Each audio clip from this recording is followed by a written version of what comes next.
And it gets to be a point where it doesn't even seem like a choice. It's just something that gets done. Yeah, yeah, It's just something that you do. yeah. To get as lean as you are in some of these videos that we were just watching, are you doing cardio and stuff too? I mean, what does all this look like? So for some preps, I did cardio. For other ones, not too much. Think it makes a difference? I think so. It just lets me eat more so that I can train harder. So that's probably the biggest thing I found. Do you think that there's something to that?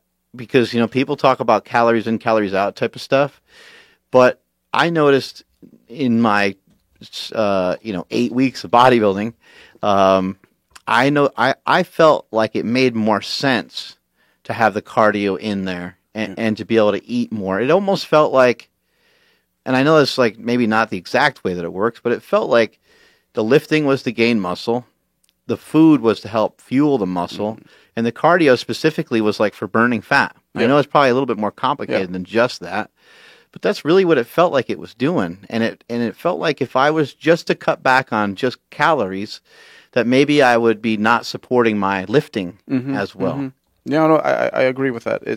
So this last prep, I did cardio. I walked. That's what I did. I did 10,000 steps a day, and then I would just add steps as I got stuck. At a pretty good rate, or just walking period, just cruising? Just walking. You know, sometimes if I had something to do, I'd walk a little faster. Yeah. But it was good productive time too. I'd put on some audiobooks or something and do that. But yeah, it just made it so that a lot of my energy needs were just heightened via the cardio. So it helped. I'll never do another prep without. I've done preps with little to no cardio, but way better. I was able to train way harder. I kept like 95% of my off-season strength. Do you think maybe it's almost in relation to, sometimes people will say, somebody might say you can bodybuild without carbs, right? Yeah. And it's like, okay, well, yeah, you probably can, but it's just easier to have the carbs. Yeah. Would you kind of say the same thing with the cardio? Like, yes, you can get really lean and shredded, and you can look great without the cardio, but it's just, you'll get there faster. It's a little easier to do it with the cardio. No, absolutely. I felt like I was getting into the car through the car window when I was not doing cardio. It just made it a lot simpler, a lot more straightforward. No, I'll never do it without cardio again. And I lose fat really well, but still, it made it so much easier, way easier. You work with a lot of people. You've helped a lot of people over the years, and have you noticed huge differences in the amount of requirements people need in terms of their macronutrients, in terms of their carbohydrates and fats and these different things? Yeah. So that kind of all over the map. Same principles, but man, I think the biggest thing that you need to identify if you want to do this at some point is how do you store fat. So people who tend to store fat in their gut only, or mostly in their gut, they tend to lose the easiest. So that's why you have, husband and wife get on the diet. And you do the South Beach diet because that's what the wife wants to do. And the husband's here losing all that weight because he has typical male body fat storage patterns. Right. Whereas usually females, they tend to store in their lower half more. Yep. That when I see someone who's got abs but their legs look like stuffed raviolis, I'm like, this is gonna fucking hurt. It's gonna be hard. That's how it is. So that's probably the biggest difference is it can tell just by how you store fat how hard it is going to be for you. You want to see that guy that's got vascular arms with a little gut. That's the dude that's just going to just emaciate super easily. So that's the biggest thing. And then I think the other thing is just the caloric needs are so different from person to person. Right. Yeah. Do you have any idea why? Is it not the differences in caloric, but the first thing that you said about the male-female model there? Do you think it has to do with hormones, or I think, or it's just mainly what you've seen? I think a lot of it's what I've seen, but there's just a lot of so there's less circulation. For example, how most butts are cold. Yeah, there's very little. Yeah, actually, it's really weird, but you can't tell. If you asked yourself, is my butt hot or cold, and you try to answer it, and then you touch your butt, you'll be wrong most of the time. Yeah. Most butts are cold. There's very little circulation going through there, and a lot of the muscles in that hip area, so it's hard to mobilize fat through there. Right. And just women tend to have it that way a little bit worse than men. It's hard to get rid of that shit, huh? Yeah, Stephanie's butt's always cold that night. Right? Yeah, it's freezing. Butts are cold. You gotta warm it up. That matters. Yeah. That's an idea.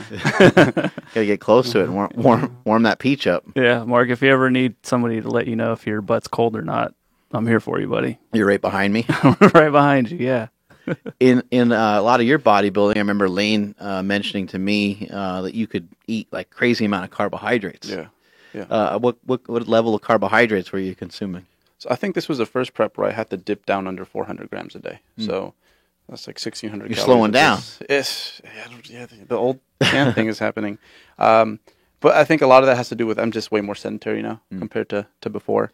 So that's a big thing. It's like, if you're a server somewhere, you're probably going to use up a bit more caloric intake than, because people often they relate a lot of the caloric intake to metabolism, but it's more so a person's like drive to move, whether it be conscious or not. Because you remember, what did a flight of stairs look like to you when you were deep into your prep, right? Yeah. Your body it finds a way to like make budget cuts, and a lot of it is just movement throughout the day that you don't realize it gobbles up a lot of like calories. Right. So you're a big believer in calories in, calories out, flexible dieting type stuff, right? Ish, but I've been kind of.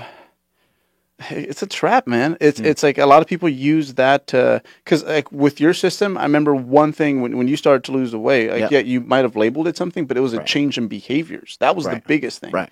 Whereas if people don't focus on behaviors and they just solely rely on a system that's like their problem solver, like end all system, those are the people that they don't last very long. And you might have like 2-3 good years out of them, but then that's it. Because like, what are your default like systems now? Like if you didn't have like. If things weren't laid out the way they are for you, like if I want to go haywire, I'm going to eat a freaking Quest bar. You know what I mean? Like that's me partying. Yeah. That's me going nuts. I mean, occasionally I'll say, you know what?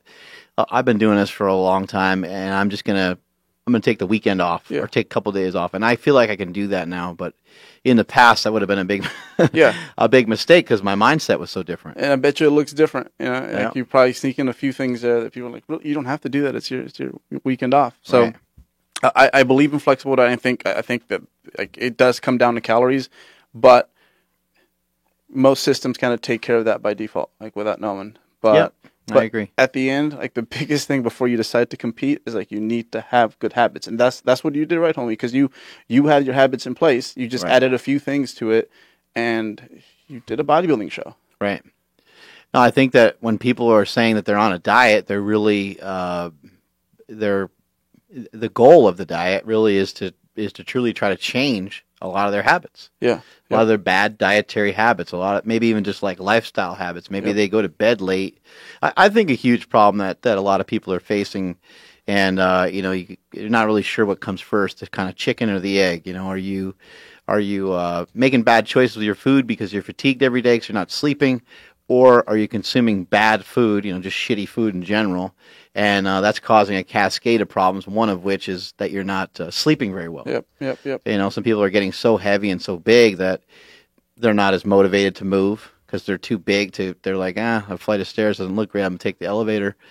There's those kinds of decisions being made all the time. Then there's also, your food eventually, when you eat poorly, is going to affect your body a lot, and it's going to affect a lot of the things that we naturally have wired in our system that tell us, hey, go to bed and do this and do that and stay asleep. But a lot of times when someone's not healthy, they're going to wake up at 2 a.m. They're going to rip through their cabinet and eat ice cream and whatever else is there. Well, in behaviors cascade, if you do something good for yourself on this end, you're going to start taking care of the sleep. You're going to start taking care of the stress. So you start getting things in order. It just becomes automated. That's like, this doesn't feel like an effort anymore. It doesn't. Like you, I'll take my evening off and just, go have a few beers with the boys. But I wake up the next morning and it's like, hey, whey protein, shake some fruits, and it's right back at it. And right back to work. I don't know any other way.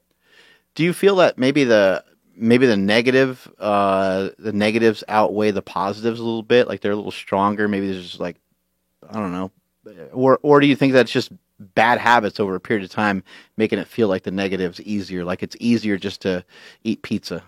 I think. That's complicated, man. There's so many things that go into like why people do things. Yeah. But man, the biggest thing is just figuring out something that's just it's just as automated as can be for you. Like when you were doing the no carb thing, like did you have to think? No. That's what made it easy. Yeah. That's what made it easy. And for somebody else, maybe it makes it easy for them to just write down everything. Yeah. Maybe it makes it easy for them to count calories. So like. For a while, I was kind of like bashing people over the head with the war on carbs type thing and saying, hey, like, this is dumb that you're so concerned about counting calories, but then you're eating, you're eating a Pop-Tart or whatever, right? But at the same time, I'm like, well, all the diets are basically trying to say the same thing. And it's what you mentioned already, which is you got to change your habits. The reasons why you have to change your habits is you have to have some form of control. We have to figure out a way to get control because ultimately we are in search of being able to control the overall calories that we're consuming versus the overall calories that we're burning. And yes, it might not be a 1-to-1 ratio, and it might not be perfect, and it might be different in every single person.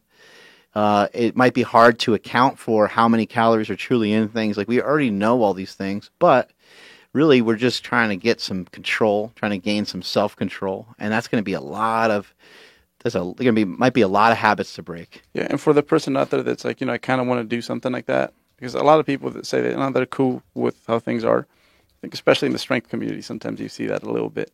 But it can get to the point where it feels like the good habits feels like mindless is like when you're just having pizza, and like that's what my whole life feels like. It feels like I'm having pizza all day. But I think most people look at it like that's actually a really great way to put it. I think that makes a lot of sense for people, like, because if they're kind of audible, their go-to is, that there's no food at home and they just order pizza. Well, now the go-to is that thing that you cooked earlier in the week. It's just sitting there, whether it's meatballs or chicken breast and rice or whatever it was that is your go-to. It's now sitting there, and I think a really big failure, I think, for most people is thinking that when you go on a diet, that there's going to be this crazy amount of sacrifice. Yeah, there's some sacrifice, but like, if you're 300 pounds and you just want to start to lose some weight and get some momentum, small sacrifices will help you to lose weight. Yeah. Some small changes will help you to lose weight. Start walking, start drinking more water, start sleeping a little bit more. Maybe just cut back on soft drinks that have calories in them. And like, you might be on your way to losing 5 or 10 pounds. Like when I make decisions, like life-changing decisions, like something maybe new that I want to do, that's like meditating, whatever, right? It's like I always start off and I give myself like an amount that I know I'll thrive with, as opposed to like, can I get this done? So you start with like very little, right? And you always want to feel like you're ahead. Like, I can do this on my worst day. And the issue with most people is they go from being that 300-pound dude to like, I'm going to do all these things and like live like Jay Cutler. It's right. Like, good luck. That's going to be like 2 weeks for you. And